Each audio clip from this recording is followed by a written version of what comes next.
Welcome back to ARC Maine. If you're looking for some fun this spring and summer and love singing and dancing, get ready for quite the season at the Maine State Music Theatre over in Brunswick. Believe it or not, the season starts 3 weeks from today. Wow, and that's Wednesday, June 4th. Joining us this morning to talk about the shows we can enjoy is the artistic director, Kurt Dale Clark. Thanks for coming on. Yeah, thanks for joining us. Can't wait. Yeah, first of all, okay. 3 weeks from today, are you guys close to being ready? You're getting nervous? It's kind of creeping up, going, oh my God. Yeah, the energy is palpable over there in Brunswick. It always is this time of year because we're gearing up for the onslaught, what I call the onslaught. Basically, from all over the country, we're a staff of 11 people year round, and then we become all of a sudden a staff of 180. And it's a big undertaking getting everybody to Brunswick, getting them all set up, getting ready, and then producing the shows. All right, so the first show is Anastasia. Yes. Tell us a bit about that. That's for family and folks of all ages. Absolutely, Yeah. very family-friendly show. It's an awesome show. It was an animated movie turned into a stage musical, and a lot of the music from the animated movie is still in the stage musical, but the stage musical gave it some elegance and some opulence, and that's what we're excited about the audience seeing. Yeah, what a way to kick off the season. Then in late June, it's a musical based on the popular movie starring Dustin Hoffman from the early 80s called Tootsie, and I love the slogan, fame's a drag.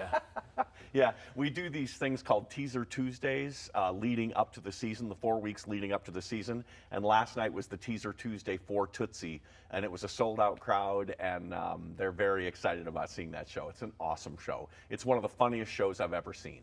So on July 16th, there's another show that's kind of based off of an 80s movie, Footloose. Tell us a little bit about that. Well, Footloose is, we jokingly call it the Grease of the 1980s because it has an iconic connection to the public like no other show, and the sales are proving that. That is the show that is going to be sold out the fastest, for And sure. no dancing allowed. None. No dancing allowed. Just you, Jeff, Exactly. in the theater. Exactly. Finally, by the end, they're dancing. Then your final show, talk about tradition, the iconic show about the Sharks and Jets and Maria, West Side Story. Yeah, we chose to close the season with West Side Story. It's pretty much a perfect musical, and we're excited to give that back to the public. We haven't done the show in almost 20 years, so it was time to have West Side Story back on our stage. All right, so you guys have plays and musicals, but what other things do you guys have at that theater? We have a concert series. Our concert series, we have 1,800 total seats, and it's almost entirely sold by subscription. We have 3 performances. We have 1,800 total seats, so that's 3 performances of 600 seats each, and it's almost totally sold by subscription. So we have Neil Diamond, we have Elvis, and we have Side Saddle Stampede, which is the music of Loretta Lynn, Barbara Mandrell, Tammy Wynette, et cetera, et cetera. And don't forget about Foreigner, right? Absolutely, Foreigner at the end of the season. Yeah. Yeah, 2 performances. Let's talk about your family theater too, you know, where you can bring the kids, and you got a good lineup, including the Disney classic Snow White. Absolutely. We have Aladdin, Snow White, and Willy Wonka this year, and those shows are subscribed as well. Nothing makes me happier than seeing a little 5-year-old kid walk right past the usher because he's a subscriber and he already knows where his seat is. It's really cool. They take ownership of that series, and I love it. That's so funny. And what does the Maine State Music Theatre mean to this area? I mean, it's such a great way to bring the community together. You know, it's a synergy between us and them. You say, what do we mean to them? It's also what they mean to us. We exist, and we're as strong as we are because the community has backed us for over 60 years. And we know that, and we try to give them what they want, and in return, it's a great symbiotic relationship. I always try to go up and go to at least 1 show a year. And the thing I love, and you probably hear this from a lot of people, is walking through the Bowdoin campus.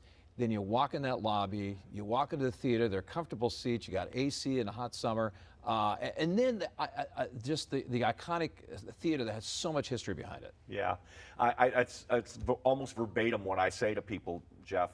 You know, when you park your car and you see the Bowdoin College campus, we've already won.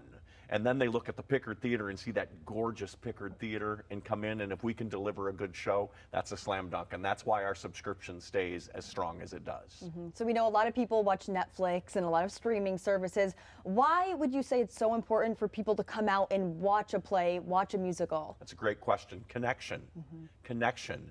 There is a connection in the audience among audience members and a connection between the audience and the actors that Netflix cannot give you.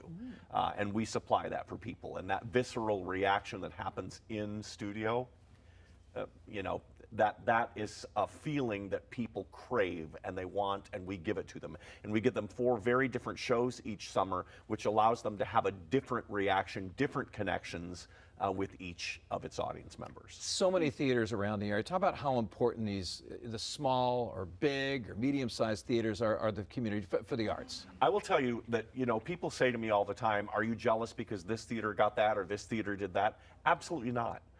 Rising tide lifts all boats, and we need the arts in Maine as much as we possibly can. And so the more success that other theaters have, we support that. We want that to be the case. We're all in it together, and there is a group of us ever since the pandemic that have sort of stood tight, and we try to do what we can to help each other as theaters. And it's a much better way to do it, because if we want people to move here and stay here in Maine, we need the arts culture to be strong. A community is only as strong as the health of the arts in that community. And so we want all of the arts organizations to be doing well. I love that. Do you guys have a website where people can check out more details? We do, msmt.org. All right, looking forward to opening day 3 weeks from Awesome, tonight. I can't Coming wait. up.